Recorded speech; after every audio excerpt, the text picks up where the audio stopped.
The moment our fellow geeks, dweebs, nerds, and other unfortunates have been fervently waiting for has finally arrived. It's time for TMI, Confessionals of the Nerd Kind. And now, your hosts, Jeff Nerfherder Chandler, Jim Kaiju Baker, and Mike Mjolnir Evans.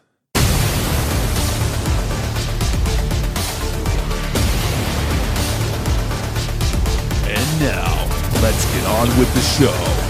Here is TMI.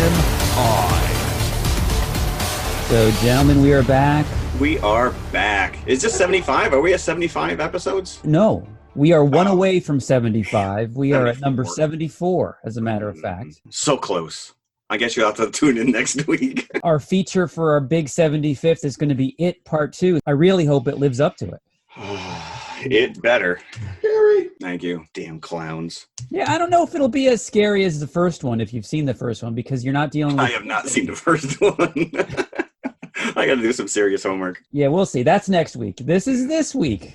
What are we talking about this week, Jim? We're talking about Ready or Not. Ready or Not, we were going to talk about that. And Tourist Trap. Tourist Trap. Now, who recommended this? This is actually a listener request, correct? It's a listener request, and I'll get into it once we actually get into the classic feature this week. But this is from my friend, Jen Jones, who lives in the UK, actually. And She is an expat. She is an American that married. She married an Englishman, a very nice guy by the name of Chris, and she moved over there, has 3 kids, and now she is a full-up UK citizen, I believe. So, and she listens to our show. Listens to our show. That's pretty impressive, actually. Knew us well enough to request to the email. So, yeah. Well, I will say this. This is our second listener request. Our listeners are effed up. If you remember, our first request was Horror Express. Yeah. What's wrong with you people? And we've actually got a third next week, Killer Clowns from Outer Space. Well, that one I jump on board. That one I agree with. That one I will say, because we haven't really recorded live together the last couple of weeks, we've missed out on a ton of news. So I think I'm just going to throw some stuff out there. You guys can make some comments and we'll move on. All right, let's get into it. News it is. Let's get right into it. Sony killed off. Sony has killed their partnership with Marvel. I know this is old news, but boy, the 3 of us, our text threads exploded that day. Yeah, we haven't been available to you, the listener, to talk about this. So Let's get our feelings on this. Are we siding Sony, Disney? What do you think? Do I need to take a side? I think they're both being petty. Ooh, I'm going to take Sony's side. I'm making a stand. Disney wanted too much. They wanted 50%. But then go back and renegotiate. I think that's Disney's tactic all along. Is that's like negotiating 101. You ask for the most ridiculous thing, and then you're like, well, I'm going to ask for 50, but I can really take 25. And I think that's where they'll end up. I think that this. I don't know. I mean, Feige, however you want to pronounce Mr. Kevin's name there, has said that, you know what, this relationship was not meant to last. Spider-Man had his day in the MCU and now he's out. What did they do? Erase all traces and knowledge of Spider-Man? They were going to have to. And not only that, but like you said, we were talking about the fact that, so much of who and what he is now is tied into Iron Man. Do you just not mention him anymore? Yeah, all of his gear. All his technology, right. I have no idea. I really hope that cooler heads prevail and that they go back to the table and decide that, Sony's like, you know what? Thanks. We got it from here. No, you don't. I understand the viewpoint that, Sony is trying to angle for a better deal from Disney because Disney smells that cash and they want to jump on it and take a lot more than what the initial deal gave them. A lot more. Right.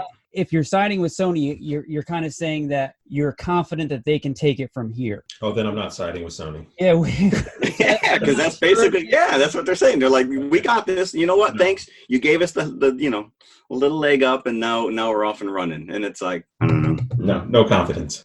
They're gonna reboot. They'll throw out an origin story, and I'll lose my mind.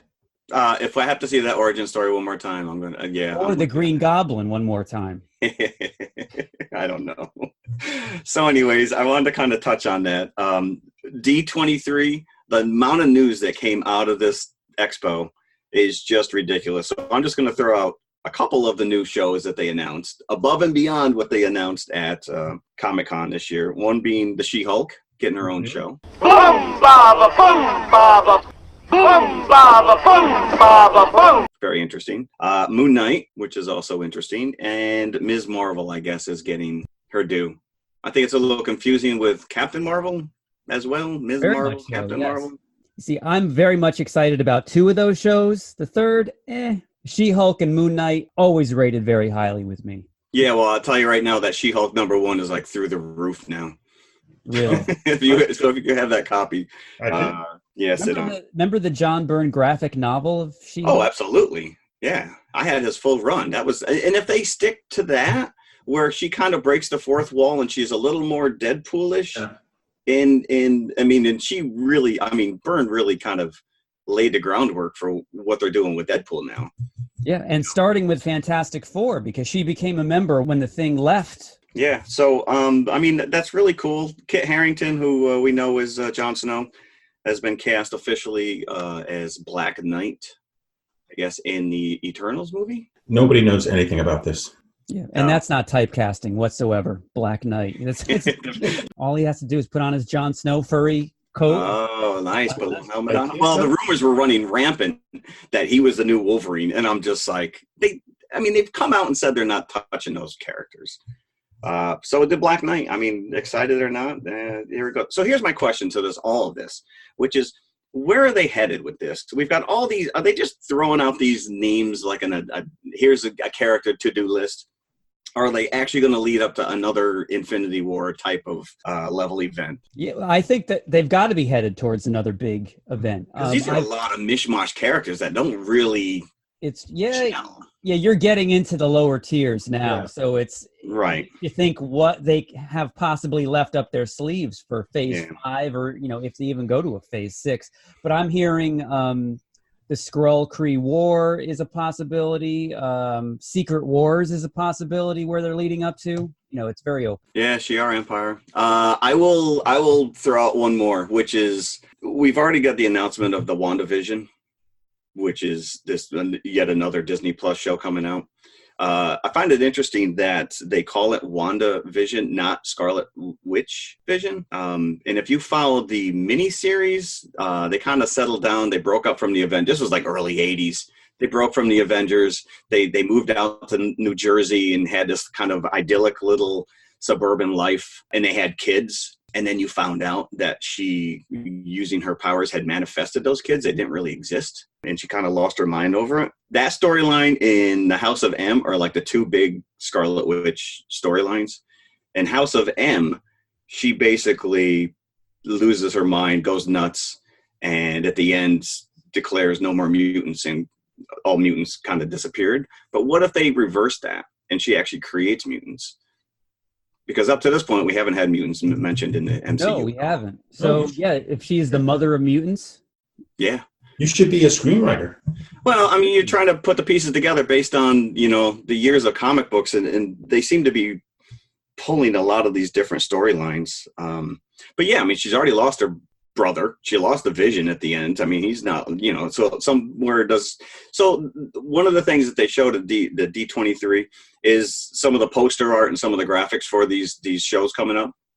And it's exactly, the WandaVision is her in Vision, but he's like, they look like their 1950s suburban house. They're sitting on a couch, and it just looks like this Sunday morning, coffee in her hand. But you see her. I thought I saw Freddie Mercury vacuuming behind them, actually. Yeah, in the pearls, that would be great. I want to break free. But you see her shadow, and her shadow casts the Scarlet Witch costume headpiece from the comics. Now, she's never worn it in the movie.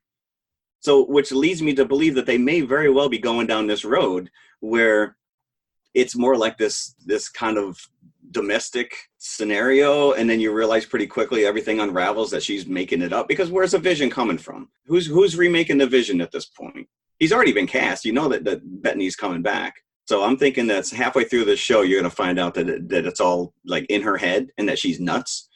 And that somehow that could be, but the Vision is also like an artificial creation. So Right. he doesn't really, I think, hold to the rules of life and death. So I think it's pretty easy for them to make that. without the Mind Stone, which is what powered him. Well, I don't know. Banner's pretty smart. That's true. No, Stark true. left. He's smart. But I don't think any of this applies because WandaVision, I believe, is going to be them turning houses. It's like a It's going to be like For flop? it's like an HGTV. You know, it's the first Marvel reality show. All right. All right. Yeah. So we'll get off that. I do have one other thing, which is Kevin Smith has been tasked. He is going to write a new Masters of the Universe series for Netflix, and it's going to pick up exactly where the 1989 cartoon ended. Was there any like a through story in any of that stuff? They were just like standalone episodes, right? No, I don't think there was. No. Right. So I don't know what's going on, but I'm in if it's just He-Man and Skeletor hanging outside the front of Castle Grayskull and just harassing all the mutants as they walk by. Don'ts, half-wits, bunglers, brainless idiots. You couldn't even beat a motley group of gnomes. Is this live action or animation? I believe it's animated. So I thought that was interesting. He was an interesting choice. Yeah. Matrix 4. Do we need it? No. Do we want it? No. Keanu Reeves. He's a new Harrison Ford. He's going to remake every movie he's ever been in. No, thank you. Keep that going. Wachowski siblings? I don't know who's attached. Yes, I believe it is. Yes, I believe that it's the original Carrie Moss is back. So, Okay. Yeah, I don't know. To be honest with you, I never made it through the third one. No, neither did I. They lost me. The second one would only have been good if the third one was great, and it wasn't. So I pretend there's only one movie anyways. Yeah, that's it. That's all I got. So our first feature, Ready or Not. Now we mentioned The Matrix, which prominently features Hugo Weaving.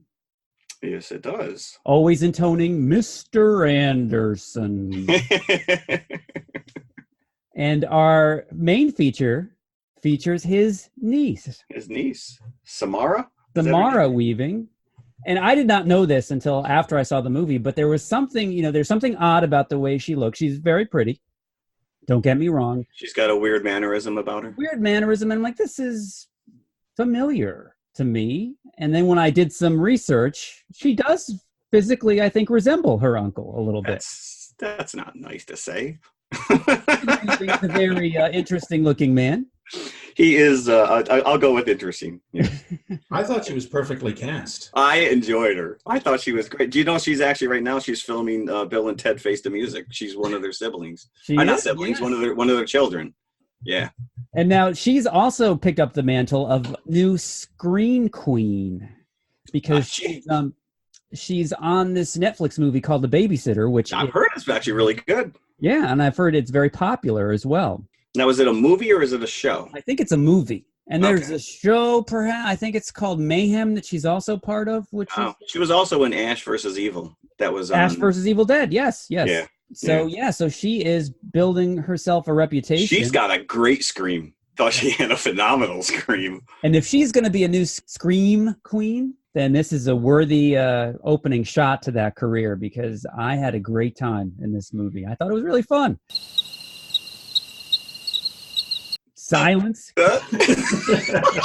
I'm waiting to see what Mike said. It was it started off slow for me, but then it really picks up, because you kind of know from the trailers where this thing's going to go. So you just want to get into it. You know what I mean? So the first 20 minutes or 25 minutes or so, I'm just like, let's get this game going. Yeah, there is a lot of exposition in the front end of this. Something like this, you have to set up why they're doing it. So to give them some motivation. But that was murky all the way through. I didn't really get the gist of it. Was that whole thing about the ship and their ancestor, was that true or not? Since this guy turns out to be the devil, and how do they know this? It wasn't explained very well, their whole backstory. There's well, that was more than what you got on her character. What was her character's name? Grace. Like she had, except for the fact you found out that she was raised in foster family, that there was no backstory whatsoever. But I didn't care. The whole premise is preposterous. The execution is preposterous, but It was fun. It was a lot of fun. Let's give him the setup. This is Grace, played by Samara Weaving, and she's marrying into a very rich family, the Le Domas family. Le Domas. Le Domas. And it's kind of like they're set up as a Parker Brothers type corporation conglomerate that gets their fortune from making different board games. And they've also purchased, they say, a couple of professional sports teams along the way. So they are rich. They are loaded. And they're having the wedding. Alex is the groom, and he is the favored son in this family. And they're having the wedding at their mansion in the backyard. The bride and groom are staying overnight after the wedding. And it's revealed to the bride, she doesn't know this beforehand until after the ceremony, is that at midnight, the family always, whenever there's a new member that's marrying into the family, the tradition is they get together and they play a game because of their bread and butter. So the way that they pick the game is they have this little contraption with different cards in it that each says a different game, like checkers, chess, and anything you can think of in there. Yeah, I got the impression that this ghost thing that had given him the box was controlling it, and he would choose. So a story is given by the elder Le Domas, the patriarch. Domas. Tony Domas. Tony Dumas. Le Domas. He says their great-grandfather, great-uncle, or whoever it was on a steamer or something, yeah. And he meets a character called LaBelle. There's a lot of La's in this family. La Damas, LaBelle. And they make a deal. If the great-grandfather can figure out the secret of this box during their sea voyage, then he will have riches beyond his imagination. But as part of the deal, whenever somebody new enters his family, they have to make him play a game that he has pulled from this box. Now, how they get to that, I'm not really sure. If you're in at that level, then you go with it. Yeah, you go with it. Because you're basically seeing this whole thing unfold through her eyes. Because she's all happy. She's ready to get married. She loves her husband. She thinks that the family's crazy to begin with. And she just wants them to accept her. And she's as confused as we are as to what's happening. She doesn't believe that she has to do this. Yeah, except we saw the trailer, so we know what's going to happen. And they're convinced that if they don't play this game, that something terrible will happen to them come dawn. The entire family will be taken down in some terrible way. They don't know exactly how, but they just know it to be true.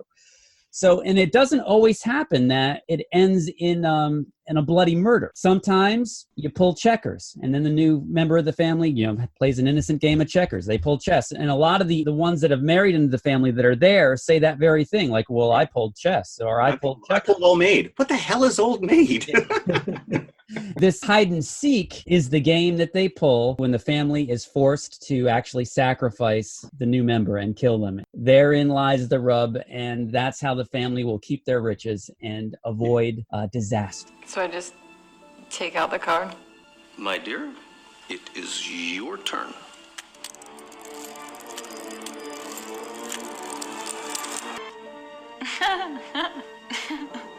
What does it say, girl? It says hide and seek. Are we really going to play that? But obviously, Alex is not too happy that he marries his wife and now is forced to kill her. Yeah, because of course she picks the hide and seek card. Right. It's the first time that it's been picked in, I think, two generations. 38 years. Yeah, 38 years. Because you see that at the very opening, you see that scene when Alex and Daniel are kids. And it's their aunt that is the one who is marrying this new guy into the family, and he picked hide and seek, and it didn't end too well for him. No, and I actually tried to look up that lady who played the aunt because she was over the top. She was. Yes. But I didn't recognize her name, and I didn't recognize anything else that she had been in. But she was awesome. She was completely unhinged and was more than ready to play this game. Yeah, and her character, even though you see her distraught over the killing of her husband in the beginning of the movie, by the time you reach the current time period, she is the one with the most bloodlust, the one that's most manic over getting her hands on Grace to sacrifice her, because you think that experience 3 decades ago really cracked her. So she's not been right ever since. So Grace pulls the bad card. She pulls the hide and seek card. And for the rest of the movie, at first she still thinks it's an innocent thing because they don't tell her that they're going to kill her. She just knows she has to hide. But as events unfold, she realizes that this family is not what it seems and that she has to get out. So that is the setup of the story. It's been 3 decades. They're not seasoned. Yeah, they're not seasoned killers, right? And they're all handed like these ancient weapons. And at one point, the one brother-in-law, Fitch, like you see him on YouTube looking up how to use crossbow videos. I will say that the amount of F-bombs in this thing is just over the top. But there were some serious laugh out loud moments, and it's usually at the expense of some hapless victim that just goes. It's very bloody, but it does take some nice twists and turns, and it's a fun ride. I enjoyed it. The poor maids. Oh, I know, right? Yeah, they're like the red shirts of the Star Trek universe. Right. I did laugh out loud numerous times. There was some great, and this, I guess you call it a dark comedy. Is it a slasher genre? Not really. I mean, she's not a helpless victim at all. She becomes, very empowered very quickly. But did you find yourself like watching the movie through your hands at some point? I mean, literally. I mean, I'm in the movie theater by myself. And I'm like, when they get to some of these, like the dumbwaiter and the goat graveyard kind of thing, I'm like, I can't stand this. Yeah. So I was like, as long as there's not mannequins turning to look at me, I'm good with this movie. Oh, wait till we get to the next movie then. It was fun. I enjoyed it. I liked it. The family members, each of them has their own character, and they're all set up very nicely in the little time that you've got to learn more about this family. First and foremost, not even the groom, but the brother, Daniel, who protects the groom early on in that scene Jeff was talking about. Daniel is played as an adult by Adam Brody, who we just saw in Shazam not too long ago. Shazam. As an adult version of a child in that movie as well, so that there's kind of a tie-in between the two. Typecast. But he's the one that's got the most conscience about this, because Alex, you find out in the end, really isn't that much different than the rest of his family. And because he was a little estranged, and the mom, who we haven't even mentioned yet, was played by Andie MacDowell. Totally against type, by the way. You do not expect to see her in a role like this, and smoking, no less. Innocent Andie MacDowell.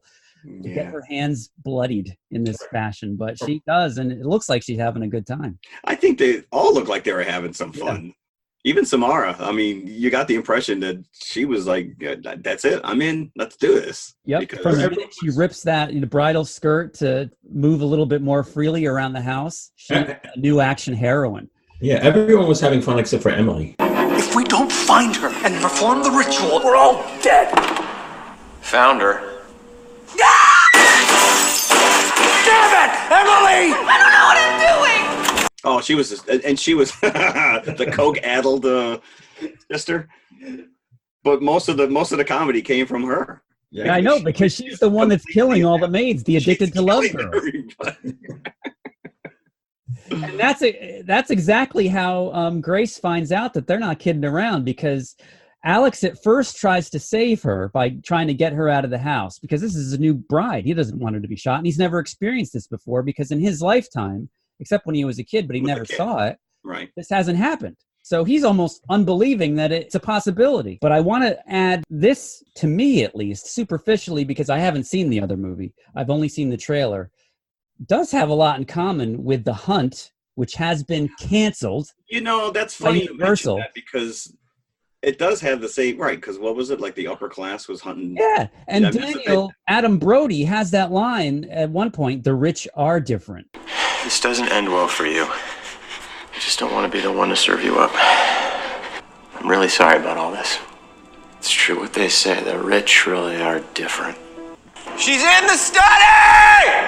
Right. This is kind of a social commentary on the 1%, that they're so bored out of their gourd, and they're so obsessed with who and what they are and what they represent, that they're willing to go to this lengths to keep that status. And yet this squeaked right under the radar, and I love that it's got basically the same message. Right. About it, and now it's a modest hit from what I understand. Yeah, I guess true hardcore. I did see that there were some less than stellar reviews on IMDb where people are like, "This was lame." I don't know. This is not in my wheelhouse in any way, shape, or form. This is not a movie I would have gone to see or had any interest in seeing. But sitting in the theater, that didn't stop us. No, it didn't. And sometimes you got to get outside your comfort zone, and maybe that's why I enjoyed it so much, because I'm not ingrained in all those others where you're like, "Oh, that's just like this movie," or she should have done this, like the helpless girl on the run. And but it's not really a horror movie, no, that's what I'm saying. to me, it's like a dark comedy. It's because there are some serious moments of levity, you know. Exactly. But Mike brought up that goat. That's probably why I'm sure like the true horror fans might be disappointed with this, because to make this a real true horror movie, like you would have to make the family frightening. And they're not, they're inept. The only one that's frightening is the butler, Stevens. So whenever he's on with Grace, then it's life or death situation, because you know this butler would do anything for the family. Yeah. He's kind of like the Michael Myers Jason character that just keeps coming back at whatever she deals out to him. Yeah. Although I really thought that the kid was going to be the undoing of her, because he kind of disappeared at one point and you saw that he was a little bloodlusty. And he shoots her in the hand, and there's that horrible scene that Mike was where she falls into. So he shoots her in the hand. She makes it to the barn, and there's all the sacrificial goats. You know, because they are like a satanic cult type of a thing.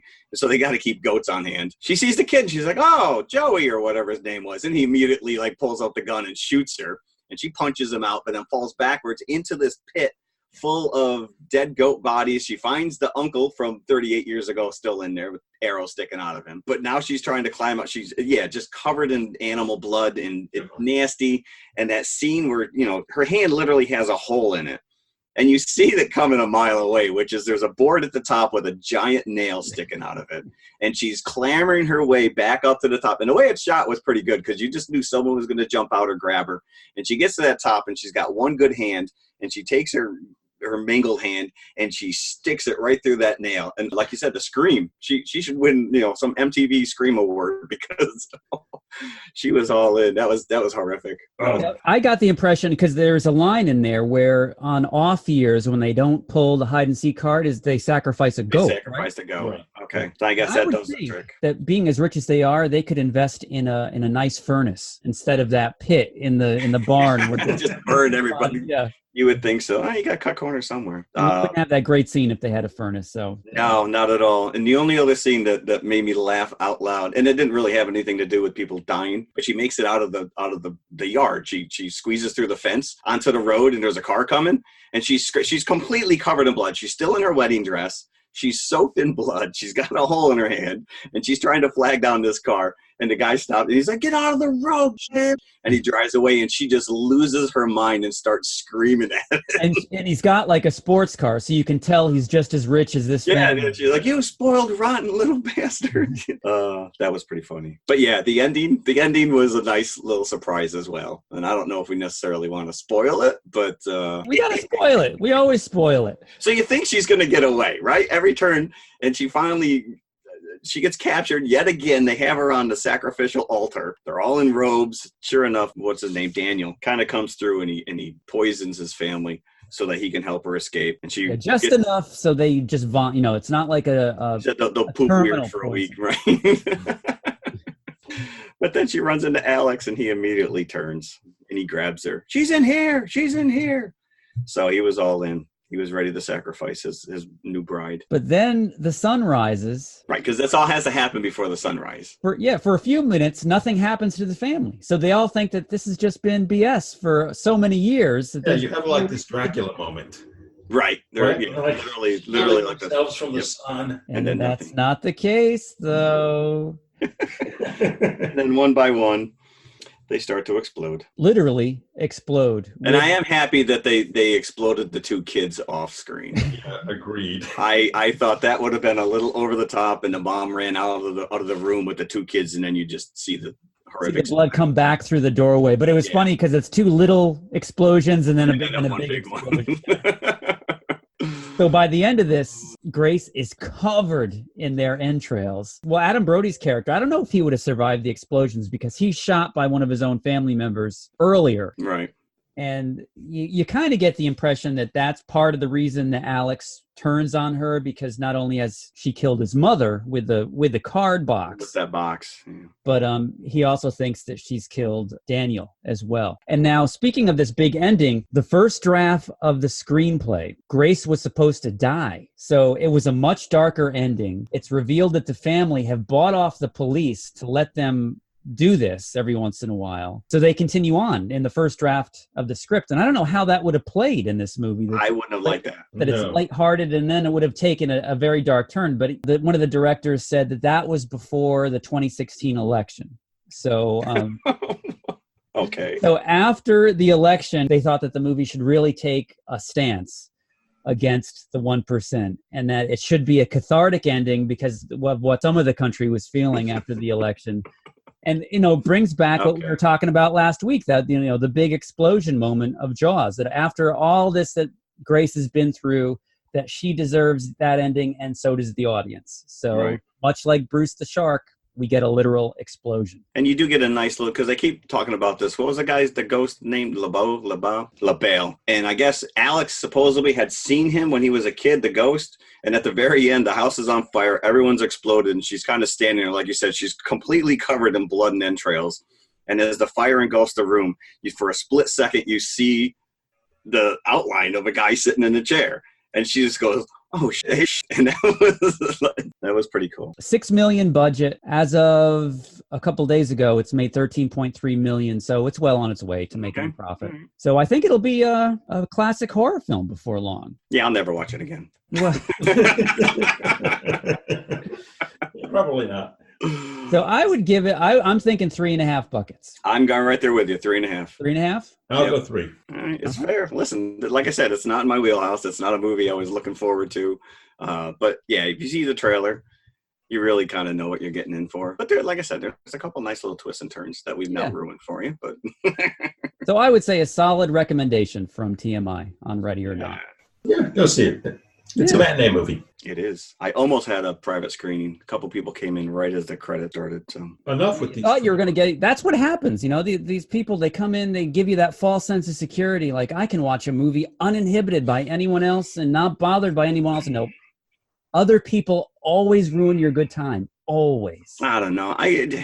I've come to the conclusion that a movie theater is my happy place. Like, whether I'm completely empty or if it's jam-packed. There was a guy that came in, sat behind me, and immediately started talking to the screen. And I said, "Here we go." But is that right behind you? The only two rows back, but right behind me. 3.5. As we leave Ready or Not, we are going to go visit a trailer or two, and then we're going to come back and talk about our classic feature this week, which is Tourist Trap. Now, I have a history with this movie, as does the person that requested it. Yeah, thanks, Jen. And we'll get into this. All right. Before we go to the trailers, let's talk about our favorite podcast app.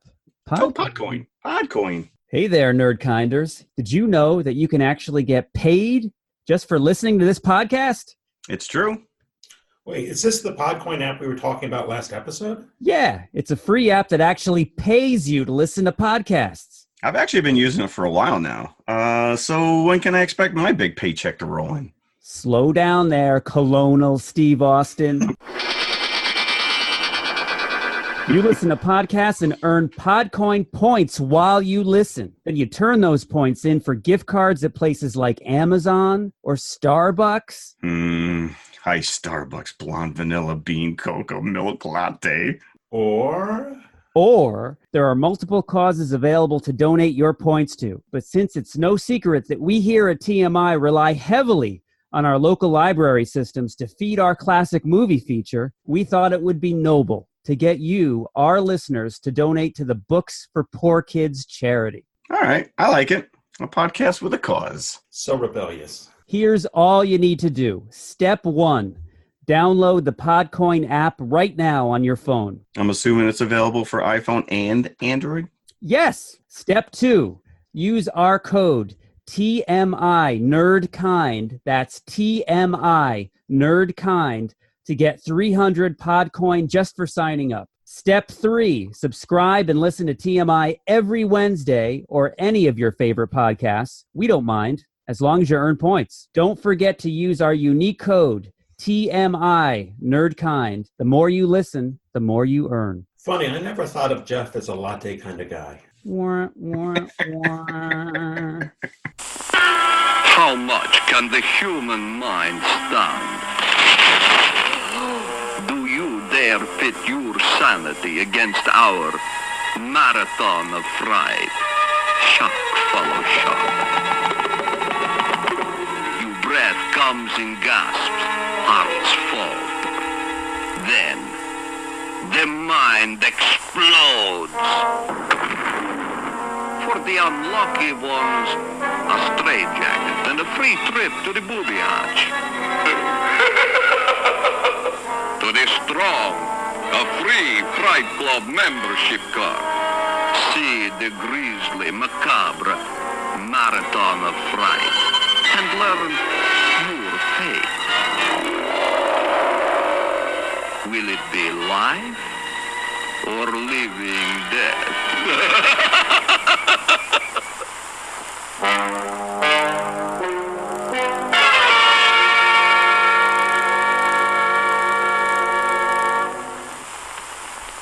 Every year, hundreds of young people travel the country and disappear.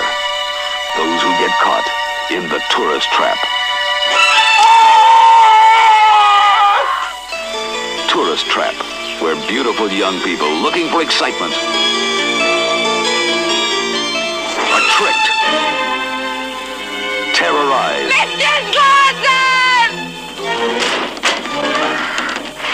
trapped. Let go!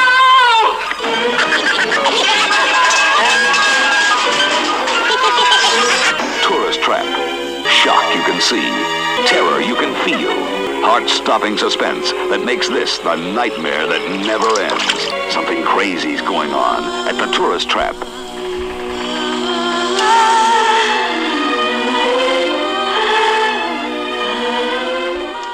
Our classic feature this week is something that I saw many times on WOR on Saturday afternoons, on the Saturday afternoon movie, put there by probably some very mean-spirited programming. I can't imagine watching this as a kid. I can't Saturday afternoon. This is just so over the top. I don't remember the first time I saw this, but you know, I saw it at least 4 or 5 times. And once you watch it, you can't unwatch it. No. Like, it's forever seared in your brain. And just like Beware the Blob, whenever it came on, regardless of my feelings about it, I had to watch it. It was a date with destiny. And, you know, it's kind of like when you sit in the dentist chair and you kind of resign yourself. Okay, I'm here. Do whatever you got to do. You know, I'm going to take it. That's kind of the same mentality that I had watching this movie. Maybe it was to face my fear, but I never conquered it because this thing always haunted me from that day that I saw it, and I've never been able to get over it. So fast forward a couple of decades, and this movie came out in 1979, and it made the TV rounds probably starting in 1980, 81, and that's when I would see it. Probably every 6 months they would run it on WOR. And again, can you just imagine somebody rubbing their hands together at the TV station? Oh, I'm going to lay something on these kids. And your parents, you know, it's on broadcast TV. They don't think anything of you watching something that's on. Oh, it can't be that bad. It's on TV. No, right, it's on the afternoon. No, yeah. This is traumatizing. It's not a bloody movie. It's not a gory movie by any means. But it's extremely disturbing. It is extremely disturbing. In the visuals alone, it is disturbing. Yeah, even and it wastes no time. It gets right into the guts of what's going on. Yeah. So yeah, I'm surprised that Mike even made it through this. I made it to the last 5 minutes, so someone has to. Oh, that's right. You did say what happened to Molly. Just someone has to. Whatever we do, someone has to. We'll get into that. We will get into that. We'll keep Mike in suspense as what happens to Molly. I think when I was shocked that Tanya Roberts was in it, so I'm like, this is a huge plus for me from the Beastmaster. And once she met her demise, I sort of started to lose interest rapidly. That was it. Yeah, she was looking damn good, brunette with a little tank top on. Yeah, they do actually have the foresight to keep her involved until probably the last 15 minutes or so, because she survived for a long time when she probably shouldn't have. Fast forward from the early 80s into, say, around 1999, 2000, and I used to work at Walden Books in the Poughkeepsie Galleria with a bunch of like-minded horror fans, and we would get together often after work on Friday nights at somebody's house and pull an old horror movie for the group of us to laugh over it, much like a Mystery Science Theater, kind of get up and, talk back to the screen, the whole 9 yards. And we watched stuff like Beware the Blob, Gargoyles, all these old movies that you remember seeing as a kid. Legend of Boggy Creek was a big one. Snow Beast was a big one. And this one, Tourist Trap. So this awoke many a memory as we were watching it. And there wasn't a lot of call, even though there were 5 of us watching it, it was very silent. I remember when we were watching, we just traded stories about how this thing traumatized us. And so Jen was part of that Walden Books gang. And she also saw it as a kid on WOR.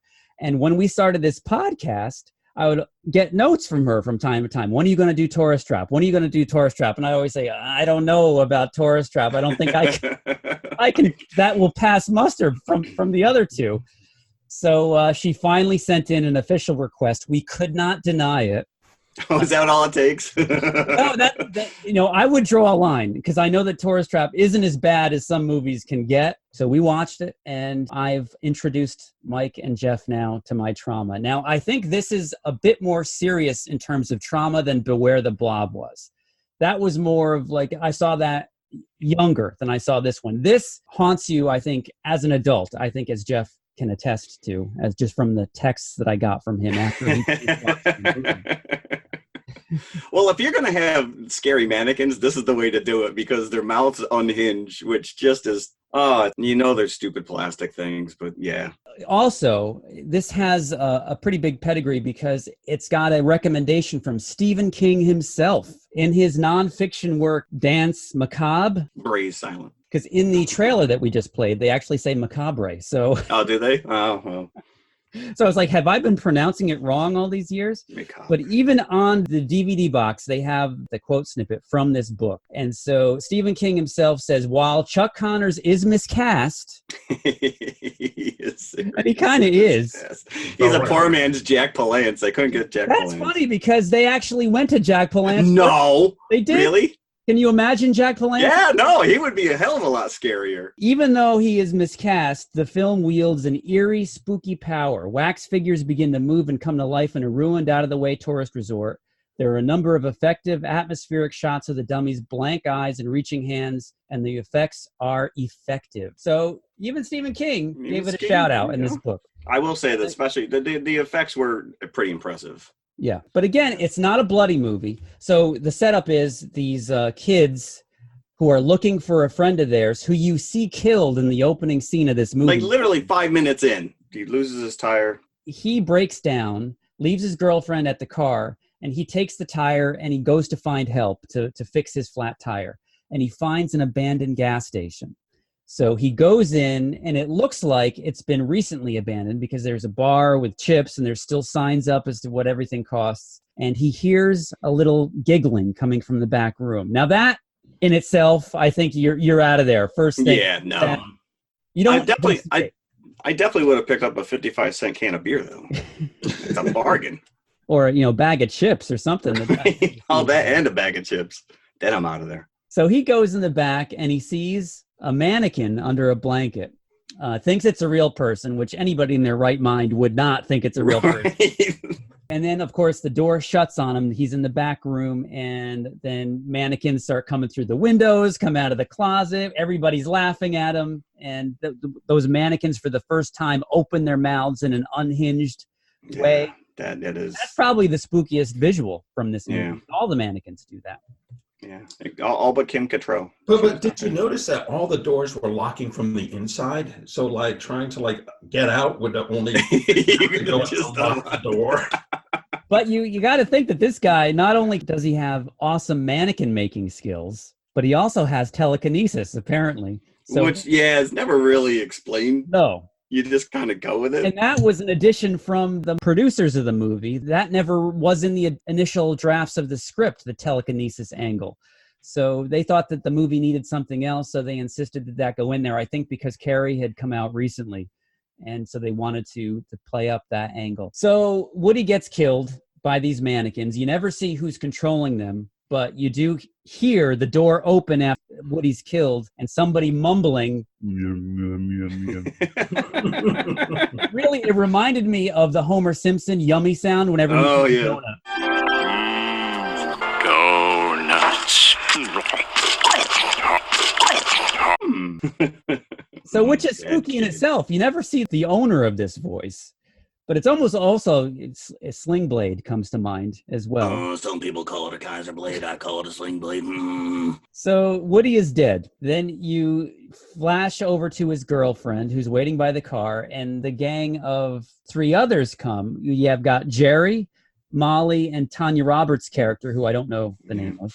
So I don't remember either. They pick up Elaine, who's sitting by the car, and they decide to drive and look for Woody. And that's when they pass Slauson's Lost Oasis signs, which they call out immediately as a tourist trap, but seeing as they don't really have much choice, it's a trap. They drive right into the opening gates of Slauson's Lost Oasis. They find a little waterfall, and you think you're going to get some nudity, but nope. You get a tease, but no. We can't go swimming anyway. Why not? We didn't bring our bathing suits. So, who needs a bathing suit? But no, apparently the director, when the skinny dip scene came up, he was too ashamed. He was too shy to ask him. He was too shy to ask him to do it. And that's funny. It's in the script, but nobody wanted to do it on the day. Right. So even though Tanya revealed much more later on in Sheena, Queen of the Jungle, and in Beastmaster, you don't get that here. No. But you do get the introduction of Chuck Connors as Mr. Slauson, who happens upon the girls skinny dipping, and it's all done in a very tasteful way, so you never do see anything. They're already in the water when Chuck comes upon them with a rifle in his hand, as a direct reference to his role as the rifleman. A rifleman. Yeah. So he invites them back to Slauson's Lost Museum. Oh, if you are thinking about wandering around outside, I wouldn't if I were you. Why not? Well, I just wouldn't. It's not safe at night. We got trouble with coyotes. Be back directly. He leaves with Jerry from the museum, leaves the 3 girls there among all the mannequins, and that's where the fun begins. He tells them not to go anywhere, not to go into the main house, because that's where Davey lives. His brother. There you go. One of the girls, of course, can't control herself. Out of curiosity, she does go down to the house and leaves the other 2 in the museum and runs into Davey, who is living amongst all these mannequins, very creepy mannequins that line the hallways. They're in every room, and they're in one room. Apparently, it's the mother and father of Mr. Slauson as mannequins in the living room. She hears them talking to each other until she opens the door, and then she realizes they're just mannequins. This is part of the strange power of this movie, is just the fact that you don't, as the film goes on and on, it makes less sense, but it's like a nightmare that you can't wake up out of. You know, nothing has to make sense in a nightmare, and that's what like watching this movie is like watching somebody's nightmare. And by the end, you're so devolved into madness that it's hard to escape the allure of this movie. I don't know if allure is the correct word, but I will say I know that the Pino Donaggio scored this, and he also had scored Carrie, and I guess he's pretty well renowned for that. But this soundtrack was like a bunch of 6th grade delinquents raided the band room and just decided to hit the high note of Psycho like over and over again. It was so grating. It was bad. It was. I think there's one theme in there that plays over and over again. There's this very gentle theme that plays every time that Slauson talks about his dead wife. So I thought that was a nice little touch. You've seen it more times than I have, so obviously I didn't pick up on it. It's like a calliope kind of, like you said, like a children's kind of a theme. And so that's what makes it creepy as well. Like the kids singing about 1, 2, Freddy's coming for you. That thing. Yeah, I don't know. Do we really not know that Davey is Chuck? No, you Mr. do. Slauson.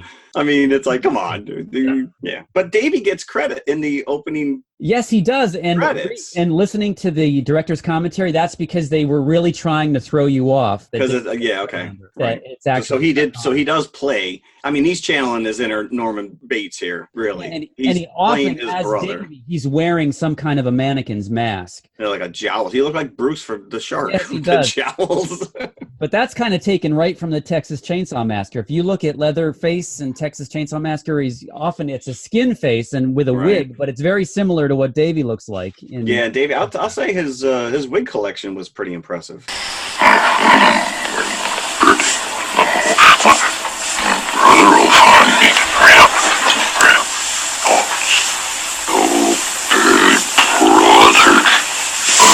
because as the thing goes on and Davey is stalking these kids, they do take pains to try to make it two characters. You've got Davey and you've got Mr. Slauson.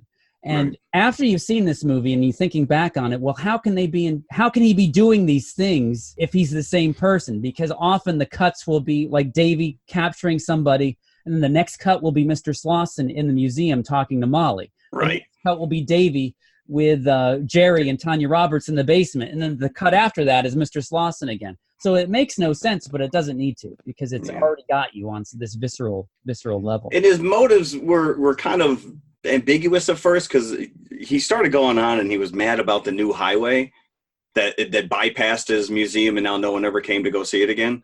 But I mean, come on, the cars are Radiator Spring. They were mad about the new highway too. You didn't see Toe Mater try and kill and rape Lightning McQueen. It's like, but dude, then later, get over yourself. But as it goes on, you find out that he's got a hidden agenda, that he's harboring the secret that he's killed his wife and his brother because they had an affair. Yeah. So that's kind of driven him to madness. And you think, has he always had these telekinetic powers? Did the wife know about it? Did the brother know about it? Or did they develop after his madness? So who knows? You never got that tourist trap too, so they could never. Don't encourage somebody. Yeah, I don't think a movie like this could come out now. Just like the shoestring that it was made on. It was made by Compass International Pictures, which is the same company that to this day owns the right to the Halloween series. I never heard of it. Never heard of it, really? No, never heard of it. So again, looking at this as a kid, it just, Davey himself was the stuff of nightmares, from his grumbling voices to all those masks that he had to the wigs, the menagerie of mannequins at his disposal that he could control, the stuff of nightmares for a kid. And again, watching this as an adult, even though I've seen it not hundreds of times, but tens of times, maybe 15 times or so in my lifetime, it still makes me uneasy. It is a creepy ass freak show. It really is. And like I said, the music is horrific, but that definitely adds to the craziness of it all. Right. So what happened to Molly, though? Oh, so Molly makes it to the end. Jerry does, too, until all of a sudden you find out he's a mannequin. How does he have time to make these people into mannequins? I know. Jerry was a fully realized mannequin. All of a sudden he started taking his arms off and his head off, and I'm like, that's pretty cool. So Molly is not a ringer for his wife, but just reminds Slauson of his wife. Now, the character of Molly is like a... Well, she's the virgin because she was blonde, wears white, and had pigtails. And she had a big sun hat, too. And now it's funny because I was... So what happened to Molly? So Molly is the virgin amongst two penthouse pets. Well, you wonder how these three girls are even friends. So that's why Slauson has designs on Molly. So he has it in his mind that he's going to marry her and that she's going to live there at the Oasis with him and be good to him. And Molly is aptly horrified. So at the end of the movie, everybody else is dead, turned into mannequins, what have you. Slauson brings Molly up to the attic to marry her with all of his mannequins in attendance. Because that's where you go when you get married, the attic. Because he says that was the honeymoon suite. He says that was his brother's room, and maybe he wants it to be a cathartic ceremony. Yeah, and he tried to kiss her. Oh, man, that was creepy. Yeah, his intentions are really bad because he takes a death mask of the wife, puts it on Molly's face, and then tries to make out with her at one point during this. It was... So as this is going on, you hear the rattling of the door. Jerry has made a return to rescue Molly and get the other girls and get out of there. So he has an axe. He breaks down the door, much like Jack Nicholson in The Shining, right? He comes in. Slauson is just laughing it up, having a great time, and he's letting Jerry have his moment. And at that point, Molly, who's been the only one of the group to actually take a liking to Slauson before he went nuts, has lost it. Tells Jerry, kill him. So the good girl Molly has now completely turned and gone into insane territory. And where are the others? Others? What are you talking about? You know what I'm talking about. The other girls, Eileen and Becky. Kill him, Jerry. I don't want to have to hurt you. You don't want to have to hurt me. You... Kill him, Jerry! Kill him! You can't, Molly. No! There you go. Much like Grace in the first movie. She is imploring Jerry to kill Slauson, and he's suddenly not moving with the axe in his hand. And she looks at him, and that's where the nightmare fully turns, because she sees that Jerry is under Slosson's spell. Whatever, he can do to Jerry is now in a trance. So Slosson, laughing maniacally, takes Jerry's arm, pulls it off of him, and it's a mannequin's arm. Yeah, it was crazy. It was crazy. Twists Jerry's head, pulls it off. Takes his head off. The mannequin's head, and he throws it to the ground, and it shatters, and he just knocks the mannequin's body over. And now Molly has descended into madness. All the mannequins start coming to life and approaching them both. And you see, a lot of them are the victims of previous victims of Slosson. It's real people mixed with mannequins. And it reminded me of that Night Stalker episode that we watched. Yeah, right. Because it's the same deal. It's like mannequins, and it's real people interspersed in these shots of mannequins coming at you. And there's one little troll-type mannequin that's really horrifying. But as Slosson is preoccupied with his mannequins, because he picks one up and he starts to dance with it, and they're spinning around the attic, Molly slowly reaches for the axe that Jerry has brought up. And as the mannequins cry out to Slosson to watch out, all the mannequins' mouths open, and one more horrific scene. They're all screaming at the same time. She buries the axe into Slosson's neck. Nice. And then Molly completely loses it and screams. And all the mannequins kind of drop to the ground, because now that he's dead, he's got no power over them anymore. They're just mannequins. So the very final scene of the movie is Molly driving the Jeep, and she's found all of her friends, and they're mannequins sitting beside her and behind her. That's the most messed up scene in the whole. It's a freeze frame. It's just a freeze frame of her driving away in the Jeep with her 5 friends, like all sticking out like their luggage. She's laughing. So it's like she's completely driven insane at the end of the movie, even though that she's survived. So end scene, and that's the movie. So it is just an endurance test. You just take a breath at the end of the movie, and you just kind of ruminate, because the movie sucks you in. You're in the environment of this movie. It's one of those few that totally engrosses you, I think. Now, I'm maybe just talking for myself. I think the way it's shot, too, it's very claustrophobic, the way it's shot. It's a lot of really tight, in that museum, you're completely surrounded by these mannequins. So, yeah, that adds to the phobia of and it's dark. So, yeah. And watching this as an adult, it does bring one thing that I didn't catch when I was a kid. There is a total lack of sense, as we mentioned before, but there's also, even more importantly, a total lack of brassieres in this movie. It was the 70s. And so as Mike said, Tanya is very engrossing when she's on screen, but I do not see how that tube top survived throughout all this. No way that could still be on her during what she's. Any way we can bring back the tube top. And we didn't even mention the most horrific scene in this is the suffocation scene. With the girl on the table. Plaster. Yeah, with the plaster on her face. It's like, and I don't know what kind of plaster he was using though, but that was it's revealed in the commentary that it's dough, so that's why it's sticking to his fingers. All it was flour and water, and all she had to do was just blow out of her mouth if she got into trouble. But it is very unsettling. Yeah, the director revealed that this was based on his student thesis film, a very truncated version of this, which mannequins come alive. There's a blind man that surrounds himself with mannequins, and they're his only friends. So to him, they are real, and that's basically what his student thesis was. So, and when he was making that, he made a couple of casts of his own face, so he knew how the plaster felt. So that whole monologue that Davey gives that poor helpless girl table about how the plaster gets hot is actually true, because he felt that himself. So he wrote that monologue for Davey. But it's a horrific scene. Oh, your face is burning now. The plaster's getting tight. Your world is dark. You'll never see again. Your heart will burst from fright before you lose consciousness. Method acting there. And it's a crescendo of music and the heartbeat sound until it finally happens and her heart bursts and the music stops. And Jerry ineffectively, at that moment, breaks free of his bonds. And this poor guy, he is just demasculated throughout this movie. And the one scene where he jumps through the window when Slosson finds him in the living room of his house, he might as well have left an outline of his body through the door. He just leaves Tanya Roberts, that's his character's wife, Yoinks! I'm out of here. Leaves her there. I'm out of here, and it just runs into the woods. And I think that's probably why he comes back to save Molly, to save face. So yeah, poor Jerry put upon during this Jerry, entire film. some assembly required. And this kind of plays out like a Scooby-Doo episode gone horribly wrong. Right? Like I just said. Zoinks! Because really, it's old man Slauson. It's kind of, it's old man Slauson, but got the overalls on. And Slauson is the one that wins, not those meddling kids. Yeah, at the end, you've got a Fred mannequin, you've got a Velma mannequin, and a Daphne mannequin, and you've got Scoob driving away. Huh? Scrappy-Doo.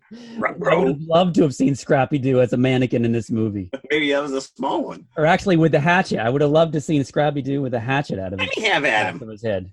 Let me have him. Get out of my way. Let me have at him. Bring it, Scooby-Dum. Dum, dum, dum, dum. Oh. So Jen, I hope you're happy that we. Jen, I'm not happy.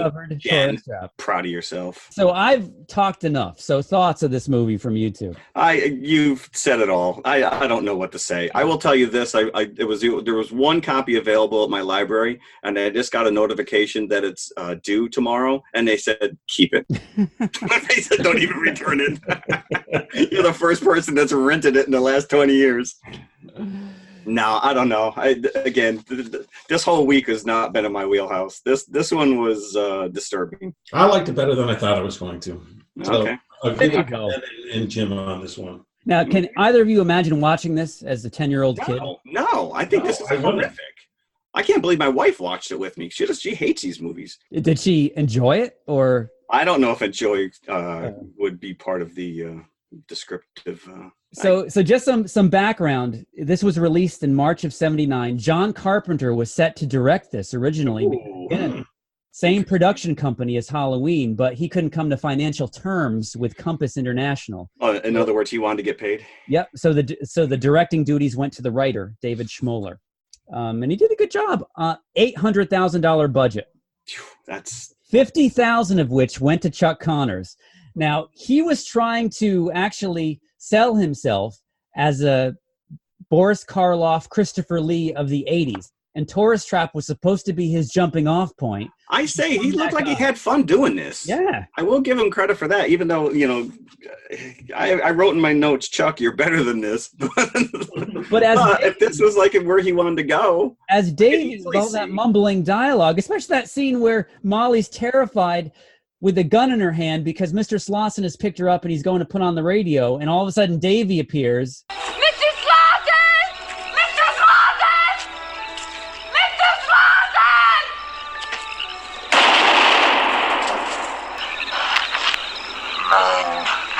Lang, you shot me with blanks.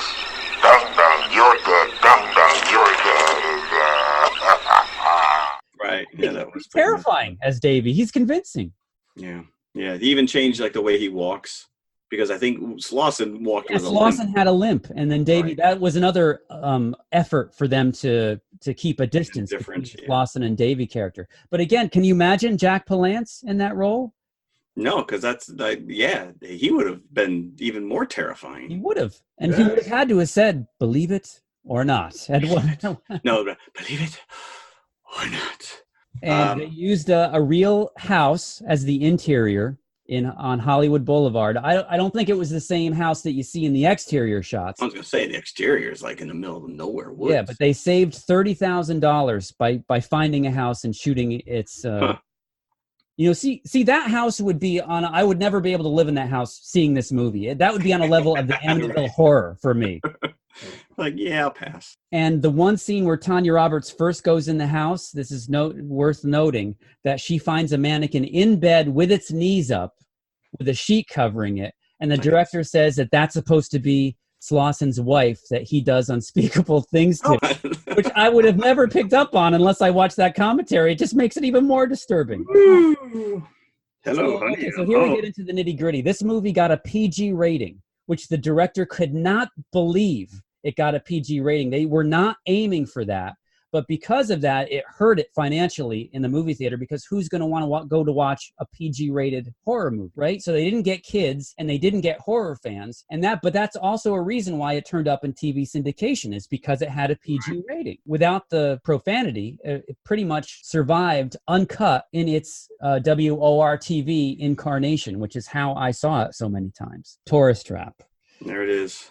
You can't unsee it. Can't unhear this. You can't unhear this episode either. So how many buckets are we thinking for Tourist Trap?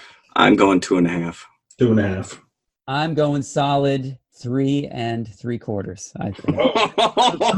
4 with this movie, just because I think I was going to say you have a history with it, so it sets out what it wants to do. It really sticks with you, bad or good. I think that it's that's its intent, and it delivers. Tourist Trap. So that leads us to our Confessionals this week. Now, what was our confessional? How would you like to die, or how long you last in a horror? I think you could probably tie those two together. Okay. All right. Let's do that then.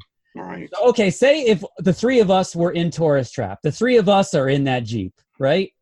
And we are looking for maybe Dave. He's the Woody character that has gone off and he's tried to fix the tire. And we are the three that end up in Slosson's Lost Oasis. Who would be the Molly that survives? Who would Slosson most want to marry off? Listen, if it keeps me alive, I'll be his bitch. He did.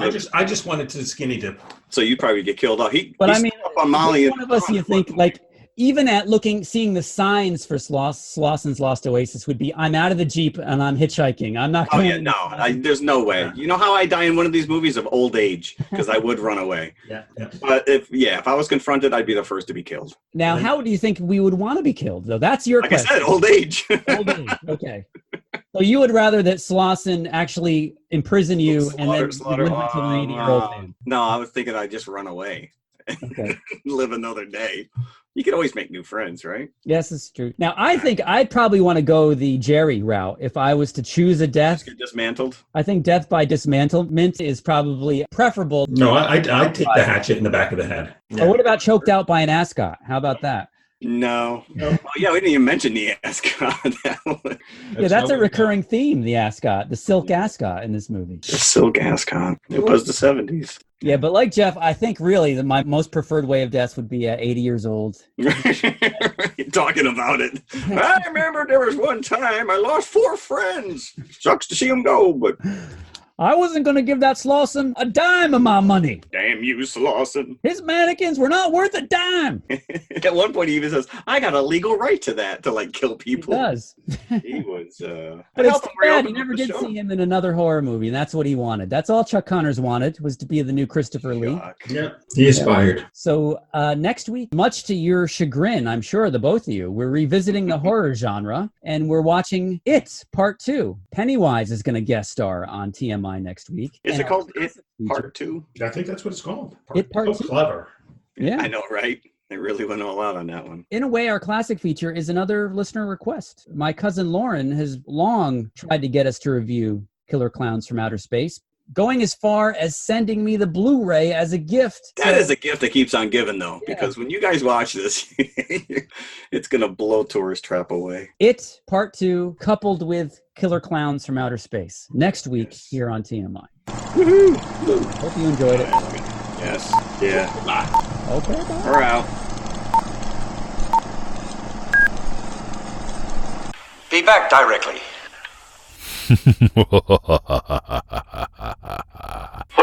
Zoinks!